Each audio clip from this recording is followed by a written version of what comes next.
Kami bahas langkah Jokowi menarik AHY ke dalam kabinet bersama dengan para narasumber. Bergabung lewat sambungan dalam jaringan, politisi PDI Perjuangan Andreas Hugo Pareira dan juga Direktur Eksekutif Indikator Politik Indonesia Burhanuddin Muhtadi. Sementara itu di studio juga sudah hadir Sekretaris Majelis Tinggi Partai Demokrat Andi Alfian Malarangan. Selamat sore, Bapak-Bapak sekalian. Selamat sore. Terima kasih semuanya sudah hadir bersama kami.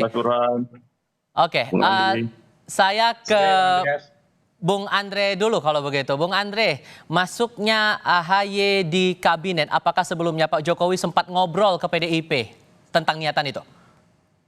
Waduh, saya nggak tahu Mas. Kalau itu kita lagi fokus di dapil, masih di dapil ini. Oke. Tapi dengan masuknya AHY ini merasa terusik tidak bagi PDIP? Wilayah hak prerogatif presiden. Presiden bisa memutuskan kapan aja dan siapa saja mau diputuskan, itu hak prerogatif presiden.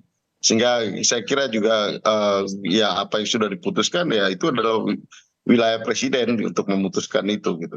Tapi berada di luar pemerintahan hampir 10 tahun terus tiba-tiba di ujung pemerintahan Jokowi masuk, itu gimana PDIP menangkap itu?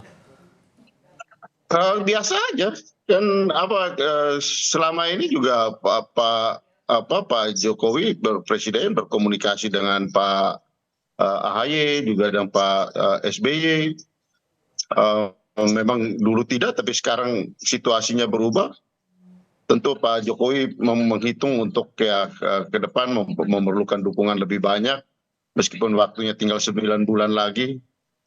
Tapi ya saya kira bukan hal yang luar biasa untuk ya ada reshuffle, ada posisi baru untuk teman koalisi baru, saya kira hal yang biasa. Dengan alasan untuk sama-sama membangun bangsa, jadi hal yang wajar menurut PDIP kalau ada Demokrat bergabung di pemerintahan Jokowi? Ya kan selalu seperti itu, mana ada yang orang masuk kabinet untuk merusak bangsa kan? Pasti semua juga bicara untuk membangun bangsa, dan itu hal yang wajar dan seharusnya gitu.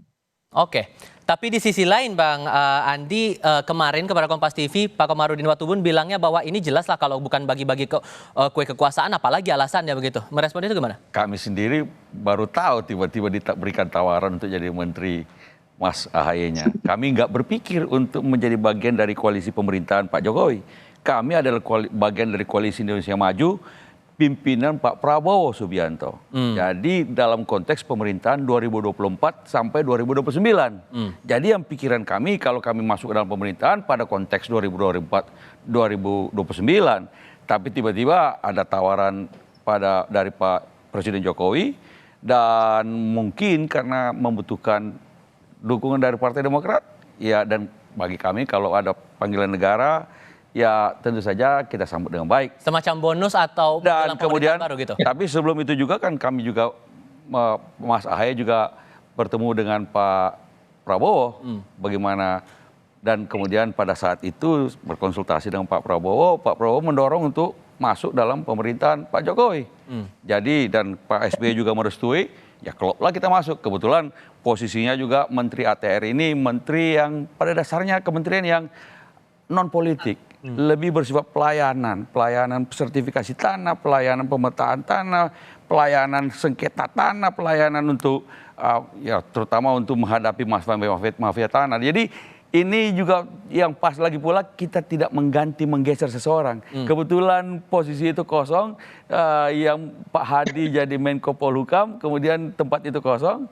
Jadi saya rasa kami berpikir ini hal yang baik dan kami siap untuk menjadi bagian dari pemerintahan Pak Jokowi, Presiden Jokowi. Dulu kami konsisten selalu sebagai oposisi di luar pemerintahan, dan sebagai oposisi kami menjadi oposisi yang loyal dalam sistem demokrasi.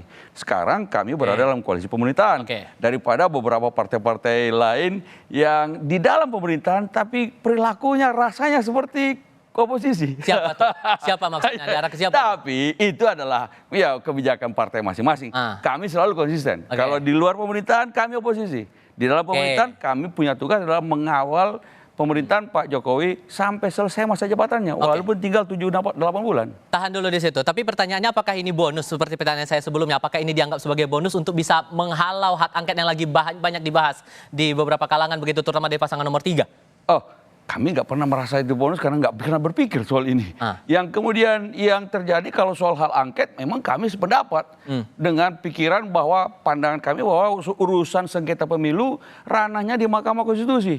Jadi kalau ada masalah-masalah tentang kecurangan atau anggapan tentang kecurangan, ajukan ke Mahkamah Konstitusi dengan bukti-bukti yang cukup, bukan ranah di dalam dia tarik ranah politik di parlemen lalu bikin hak angket. Nah, itu kami itu tidak memang sudah sepakat dalam pandangan semacam itu. Mas Burhan, kalau Anda mempersepsikannya atau menilainya ini membawa AHY masuk ke pemerintahan di sisa masa pemerintahan Jokowi ini, apakah sebatas untuk menghilangkan bayang-bayang Megawati dan PDIP bagi Jokowi atau ada hal lain?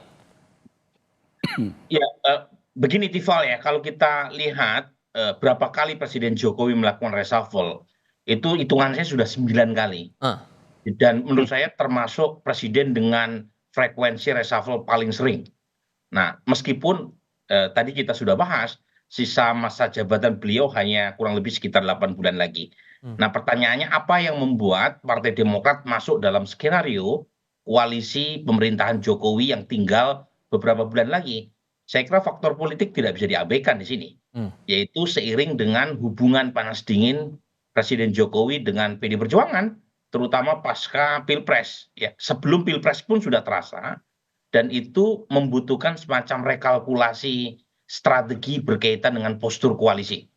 Karena kalau misalnya PD Perjuangan keluar atau tetap di dalam, tetapi secara politik mengambil sikap kritis terhadap pemerintahan, maka perlu ya mitra koalisi baru untuk menandingi inisiasi atau manuver politik di parlemen.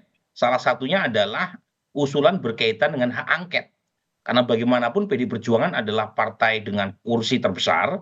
Dan kalau misalnya PDI Perjuangan punya inisiatif atau manuver politik yang berbeda dengan kekuasaan, itu dampak politiknya sangat terasa. Dan karenanya perlu mitra koalisi baru untuk menandinginya. Dan Partai Demokrat masuk dalam skenario itu. Pertanyaan berikutnya muncul karena ini kan posisi Demokrat di awal 2019 bukan pihak yang memperjuangkan Presiden Joko Widodo saat itu, tapi kemudian dengan kehadiran Mas AHY di dalam kabinet, apakah ini juga mengancam posisi menteri-menteri yang berasal dari kalangan PDI Perjuangan, dan apakah ada niatan juga dari PDIP untuk menarik menteri-menterinya di dalam kabinet? Jawabannya nanti ya Bapak-bapak, kita akan lanjutkan diskusi usai jeda berikut ini.